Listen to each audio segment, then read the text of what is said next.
മമ്മൂക്ക കേട്ടിട്ടുണ്ട്, ശരിയാണോ എന്നറിയില്ല. അങ്ങൊരിക്കൽ അങ്ങയുടെ ഫാൻസ് അസോസിയേഷനുകാരോട് പറഞ്ഞു അത്രേ, എൻ്റെ സിനിമകൾ പ്രോത്സാഹിപ്പിക്കാൻ ഫാൻസ് അസോസിയേഷൻ്റെ ആവശ്യമില്ല, നല്ല സിനിമയാണെങ്കിൽ ഓടിക്കോളും, വേണ്ടത് നമുക്ക് മറ്റുള്ളവരുടെ ക്ഷേമം ഉറപ്പുവരുത്തുന്നതിൽ നിങ്ങൾക്ക് എന്ത് ചെയ്യാൻ സാധിക്കും അത് ചെയ്യുക എന്നതാണ് എന്ന് അങ്ങ് പറഞ്ഞിട്ടുള്ളതായി ഞങ്ങൾ കേട്ടിട്ടുണ്ട്. ശരിയാണോ എന്നറിയില്ല. ശരിയാണ്. ഈ ഫാൻസ് അസോസിയേഷൻ എന്ന് പറയുന്നത് ഒരു എനർജിയാണ്, ഒരു യൗവനത്തിൻ്റെ ഊർജ്ജമാണ്. അത് നല്ല വഴിക്ക് തിരിക്കണമെന്ന് എനിക്ക് ആഗ്രഹമുണ്ടായിരുന്നു. ചുമ്മാ ഈ സിനിമാ തിയേറ്ററിൽ വന്ന് അതിനെ നമ്മളവരെ നിരുത്സാഹപ്പെടുത്തില്ല. അത് അവരൊരു ഇതിൻ്റെ ഭാഗമാണ്, അവരുടെ ആവേശമാണ്. അതിനെ നമ്മൾ തളർത്തുന്നില്ല. സിനിമാ തിയേറ്റർ സിനിമ കാണാനും നമ്മളെ കൊണ്ട് കൈയടിക്കാനും ആവേശം കൊള്ളാനും ഒക്കെ സാധിക്കും. ആ ആവേശം, ആ ഊർജ്ജം നമുക്ക് കുറച്ചുകൂടെ നല്ല വഴിക്ക് ചെലവഴിച്ചുകൂടെ എന്ന് ഞാൻ അവരോട് ചോദിച്ചു. അപ്പോഴാണ് ഈ മമ്മൂട്ടി ഫാൻസ് അസോസിയേഷൻ എന്നുള്ളത് Mammootty fans and welfare association ആവുന്നത്.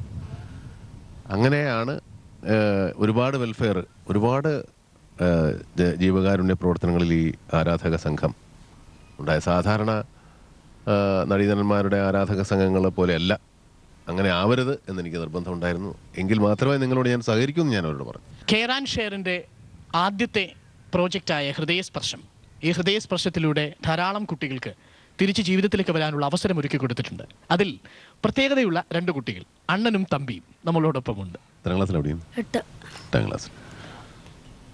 അവിടെ ഓപ്പറേഷൻ കഴിഞ്ഞില്ലേ? എവിടെ? കെയർ ആൻഡ് ഷെയറുമായി ബന്ധപ്പെട്ട മറ്റു കുട്ടികളുടെ അനുഭവങ്ങൾ കൂടി പങ്കുവയ്ക്കാനെത്തുന്ന അവരുടെ മാതാപിതാക്കളും നമ്മളോടൊപ്പം എത്തിയിട്ടുണ്ട്. പറയൂ, എന്താണ് മോന്റെ പേര് അലൻ ഷാബു എന്നാണ്. മോന് 3 വയസ്സ് കഴിഞ്ഞു. ഇതിപ്പോൾ ഞങ്ങൾ മോൻ ഭക്ഷണം കഴിച്ചിരുന്നില്ല, തീരെ ഭക്ഷണം കഴിക്കില്ല. ഒരു ദിവസത്തിൽ ചിലപ്പോൾ ഒരു 1/2 ഗ്ലാസ് പാലുമാവ് നിൽക്കും, അങ്ങനെ തീരെ ഭക്ഷണം കഴിക്കില്ല. അപ്പോൾ ഞാൻ ഡോക്ടറെ കൊണ്ടൊരു ടോണിക്ക് എഴുതിക്കാം എന്നുള്ളൊരു, വിശപ്പിനുള്ളൊരു ടോണിക്ക് എഴുതിക്കാമെന്ന് വെച്ചിട്ട് മോനെ കൊണ്ടുപോയതാണ്. തൃശ്ശൂർ, ഞങ്ങളുടെ വീട് തൃശ്ശൂരാണ്, തൃശ്ശൂർ ജൂബിലി മിഷൻ ഹോസ്പിറ്റലിലേക്ക് കൊണ്ടുപോയി. അപ്പോൾ ഡോക്ടർ പറഞ്ഞു ചെറിയൊരു പ്രശ്നം ഉണ്ടല്ലോ എന്ന് പറഞ്ഞു. അപ്പോൾ എന്താണെന്ന് ചോദിച്ചപ്പോൾ പറഞ്ഞു ഹാർട്ടിന് 2 ഹോള് കാണുന്നുണ്ട് എന്ന് പറഞ്ഞു. അപ്പം ഞാൻ പെട്ടെന്ന് ചോദിച്ചു മരുന്ന് മാറുമോ എന്ന് ചോദിച്ചു. പെട്ടെന്ന് തന്നെ ഇല്ല ഏട്ടാന്ന് പറഞ്ഞു. പിന്നെ എനിക്കൊന്നും ചോദിക്കാൻ പറ്റിയില്ല ഡോക്ടറോട്. അപ്പോൾ ഇവൻ്റെ അപ്പച്ചനോട് പറഞ്ഞു പേടിക്കേണ്ട, ഓപ്പറേഷൻ ചെയ്താൽ മാറിപ്പോകുന്ന അസുഖം, പേടിക്കേണ്ടെന്ന് പറഞ്ഞു. അപ്പം ഞങ്ങൾ എവിടേക്കാണ് പോകേണ്ടതെന്ന് വെച്ചപ്പോൾ പറഞ്ഞു നിങ്ങളൊന്നില്ലെങ്കിൽ ബാംഗ്ലൂർക്ക് പൊക്കോ, അല്ലെങ്കിൽ തിരുവനന്തപുരത്ത്, അല്ലെങ്കിൽ എറണാകുളത്ത്. അപ്പോൾ എവിടേക്കാണ് ഞാൻ ലെറ്റർ തരണ്ടേന്ന് ചോദിച്ചു. അപ്പോൾ ഞങ്ങൾക്കൊന്നും പറയാൻ പറ്റുന്നുണ്ടായിരുന്നില്ല. അപ്പം ഞങ്ങൾ പറഞ്ഞു ഞങ്ങൾ വീട്ടിൽ പോയിട്ടൊന്ന് ആലോചിച്ചിട്ട് വന്നിട്ട് ലെറ്റർ മേടിക്കാമെന്ന് പറഞ്ഞു. അങ്ങനെ 2 ദിവസം കഴിഞ്ഞപ്പോൾ ഞങ്ങൾ തിരുവനന്തപുരത്ത് ശ്രീചിത്രയിലേക്ക് ലെറ്റർ മേടിച്ചു. അങ്ങനെ പോയി. അപ്പോൾ ഡോക്ടർ ഈ ടെസ്റ്റുകളൊക്കെ അവിടെയും ചെയ്തു. അപ്പോൾ അവർ പറഞ്ഞു ഓപ്പറേഷൻ ഇല്ലാണ്ട് നിവൃത്തിയില്ല എന്ന് പറഞ്ഞു. അപ്പോൾ പൈസയ്ക്ക് എന്താ ചെയ്യാൻ, എന്തെങ്കിലും ചെയ്തിട്ടായാലും കുഴപ്പമില്ല, ഓപ്പറേഷൻ കൊച്ചിയിൽ ചെയ്ത് പോവുകയാണെങ്കിൽ അതല്ല നല്ലത്, സ്കൂളിൽ ചേർത്താറൊക്കെ ആകുമ്പോഴേക്കും മാറി പോവുമല്ലോ എന്ന് വിചാരിച്ചിട്ട് വീടിൻ്റെ ആധാരമൊക്കെ പണയം വെച്ച് ലോണൊക്കെ അപേക്ഷിച്ചു. അപ്പോഴാണ് ഇങ്ങനെ അറിയണത് പേപ്പറിലും. വേറെ ഞങ്ങളുടെ അയൽക്കത്തൊരു ചേട്ടൻ പറഞ്ഞു. അങ്ങനെ അപ്പോൾ പറഞ്ഞു മോൻ്റെ ഫോട്ടോ ഒക്കെ ഒട്ടിച്ച് ഡോക്ടറുടെ സർട്ടിഫിക്കറ്റും കാര്യങ്ങളൊക്കെ ഒട്ടിച്ച് കൊച്ചിയിലേക്ക് അയക്കാൻ പറഞ്ഞു. ഫോൺ നമ്പറും കാര്യങ്ങളൊക്കെ അഡ്രസ്സൊക്കെ തന്നു. അങ്ങനെയാണ് ഞങ്ങൾ ഇത് അറിഞ്ഞ്. അപ്പം അങ്ങനെ ദൈവമേ ശരിയാവുകയാണെങ്കിൽ ശരിയാവട്ടെ.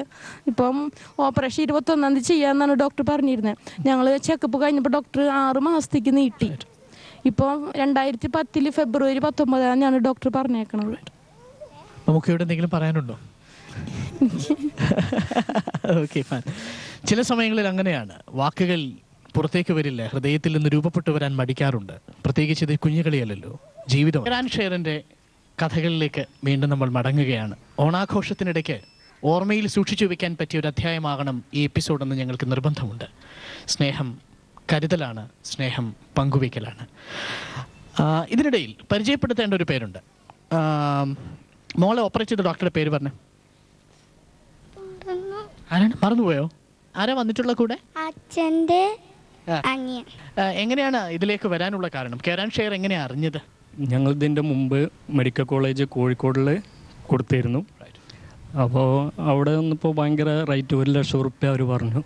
അപ്പോൾ ഞങ്ങളെ കൊണ്ട് കഴിയില്ല.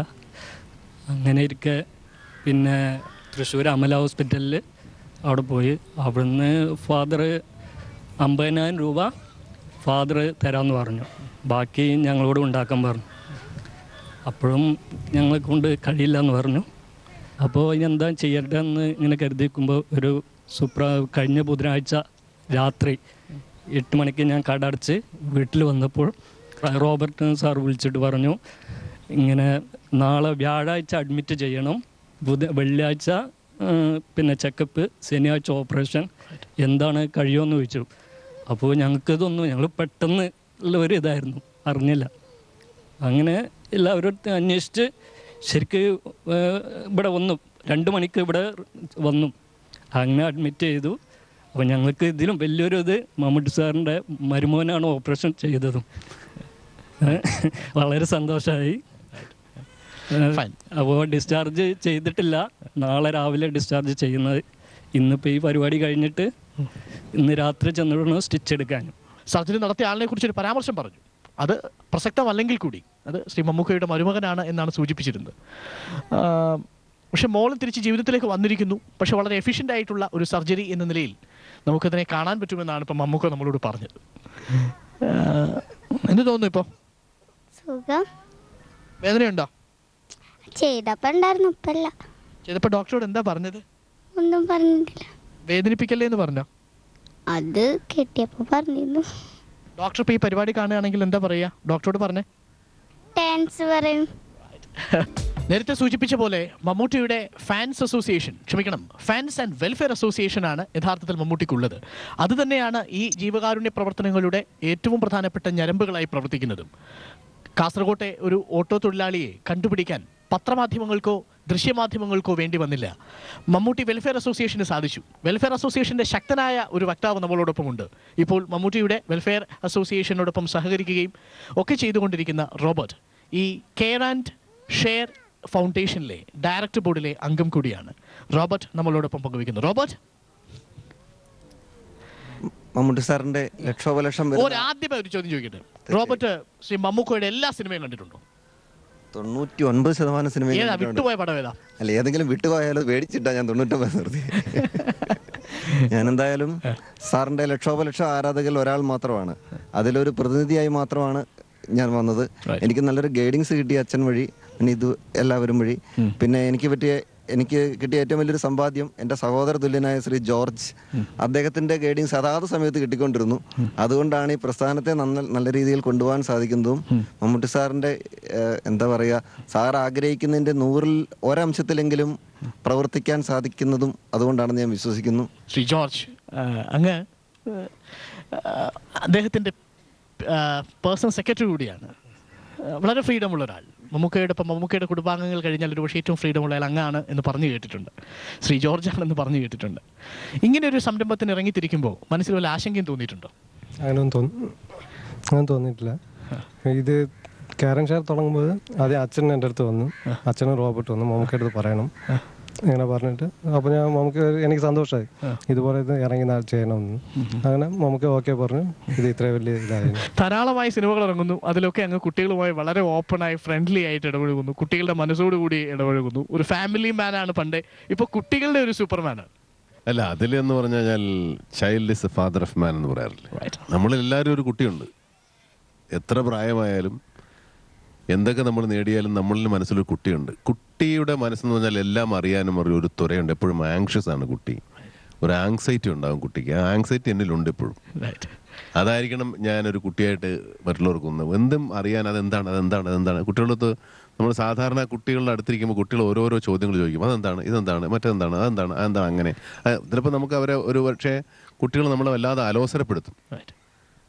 അത് പക്ഷെ അവരുടെ ആങ്സൈറ്റി കൊണ്ടാണ്. അവർ ജനിച്ച് വന്നിട്ടേ ഉള്ളൂ. ഇനി ലോകത്തെപ്പറ്റി ഒരുപാട് അറിയാനുണ്ട്. ഞാനും അതുപോലെ ലോകത്തെപ്പറ്റിയും മറ്റു കാര്യങ്ങളെപ്പറ്റി അറിയാനുള്ള ആഗ്രഹം എപ്പോഴും എൻ്റെ ആങ്സൈറ്റി സ്റ്റിൽ അങ്ങനെ ഒരു വളരെ ഗ്രീൻ ആയിട്ടുള്ള ആങ്സൈറ്റി ഉള്ള ആളാണ്. അതുകൊണ്ടാണ് ഞാൻ കുട്ടിയായിട്ടിരിക്കുന്നത്. ഈ ഹാർട്ട് പ്രോബ്ലമായി ബന്ധപ്പെട്ട് ഒത്തിരിയേറെ ആളുകൾ കേരളത്തിനകത്തും പുറത്തും വ്യത്യസ്ത പ്രായത്തിലുള്ള ആളുകൾ കഷ്ടപ്പെടുന്നുണ്ട്. പക്ഷേ കെയർ ആൻഡ് ഷെയറിലൂടെ ഹൃദയ ശസ്ത്രക്രിയ കുട്ടികളിൽ നിന്ന് തുടങ്ങണമെന്ന് അദ്ദേഹം സാർ പറയുകയുണ്ടായി. ഇതിനുള്ള പ്രചോദനം എന്തായിരുന്നു?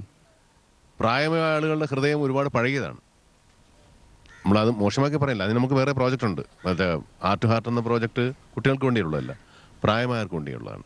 പക്ഷേ കുട്ടികളുടെ ഹൃദയ ശസ്ത്രക്രിയകളിലും അല്ലെ ഹൃദയ രോഗങ്ങൾക്കും പൊതുവെ മാതാപിതാക്കൾക്ക് പലപ്പോഴും അത് ചികിത്സിച്ച് ഭേദമാക്കാനുള്ള സാമ്പത്തിക ഭദ്രതയില്ലാത്തവരായിരിക്കും. കുട്ടികളായിരിക്കണം കൂടുതൽ ശ്രദ്ധ നേടേണ്ടതും. കുട്ടികൾക്കാണ് കൂടുതൽ കെയറും. അവരോടാണ് നമ്മൾ സ്നേഹം ഷെയർ ചെയ്യേണ്ടത്.